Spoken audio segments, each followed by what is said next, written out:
sayın büyüklerim ve kardeşlerim. Şu an ben Reyhan Devlet Hastanesi'ndeyim. Morg tarafında 58 tane şehit tabutu saydık. Şu an hastaneye hala şehitler gelmeye devam ediyor. Devrelerim 25-30 kadar şehit gönderdik kirpiyle Hatay Devlet Hastanesi'ne. Dahası da göçük altında var. Durum ciddi. Bir o kadar da daha fazla yaralı var bilginize. Kardeşim valla burası çok kötü ya. Önce şehit getiriyorlar. Araçların içi şehit dolu. Haberiniz olsun. Rabbim buradaki herkese yardım etsin. Valla var ya kirpilerin şu an şehit dolu. Hakkınızı helal edin. Valla buradan sağ çıkmayı pek umut etmiyorum. जब 2011 में मशरक़ वस्ता और north Africa के आबादियाती poor governance और law and order से तंग आ गए तो उन्होंने एक बहुत बड़े पैमाने पर एहतजाज की एक आग भड़का दी, जिसमें लोगों ने सिविल डिसोबीडियंस इंसर्जेंसी को बढ़ावा दिया और मशरक़ वस्ता बिलखुसूस सीरिया, इजिप्ट, लिबिया, तुनिसिया और बहरीन के सुदूर बिलखुसूस हुस्नी मुबारक मुअम्मर गद्दाफी का तख्ता उलट कर दिया गया। लेकिन सीरिया की अल अस्साद डायनेस्टी के फर्जंद और सीरियन आर्मी के commander in chief Bashar al Assad ने मिलिट्री टेक ओवर और प्रोटेस्टर पर क्रैकडाउन शुरू कर दिया। अलेप्पो, होम्स और दूसरे शहरी डिस्ट्रिक्ट्स पर काबू करते करते इदलिब पर कंट्रोल करने आ गया।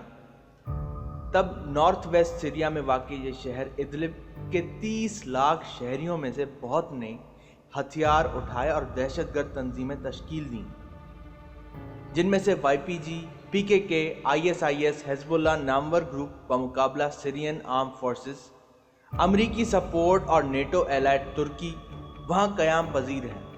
जब से इंतहा जंगोजदल तश्कील दी गई, कई सीरियन शहरियों ने बॉर्डर क्रॉस करके तुर्की में पनाह हासिल की और कुछ ने यूनान, ग्रीस में तुर्की ने सीरियन मुहाजिरीन को आने दिया और उन्हें फ़ौजी साजो सामान ट्रेनिंग फराहम करके अल अस्साद रजीम से लड़ने वापस सीरिया खैरबाद किया और ख़ुद भी ऑपरेशन पीस स्प्रिंग के नाम से कूद पड़ा।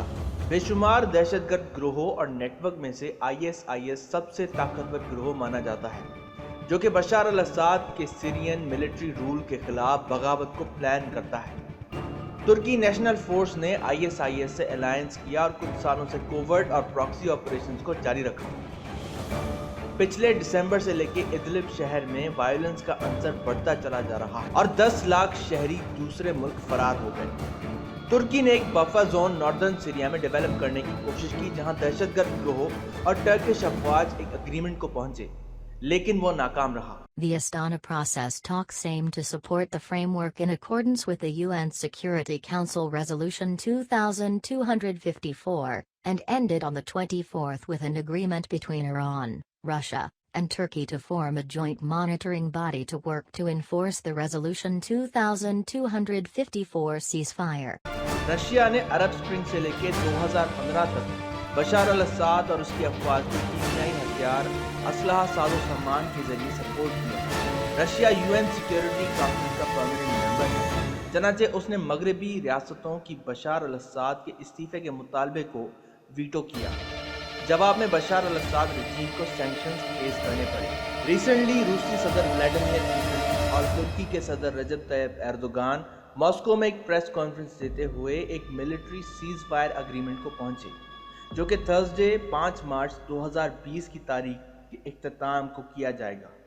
सीज फायर एग्रीमेंट्स पहले भी अफगानिस्तान में नेटो एलाइज ने रीच किए, लेकिन उससे कोई कामयाबी हासिल ना हुई। उम्मीद है सीज फायर कंट्रोल को आएगा और सीरिया में पावर ब्रोकर्स एक बफर जोन डेवलप करने में कामयाब रहेंगे।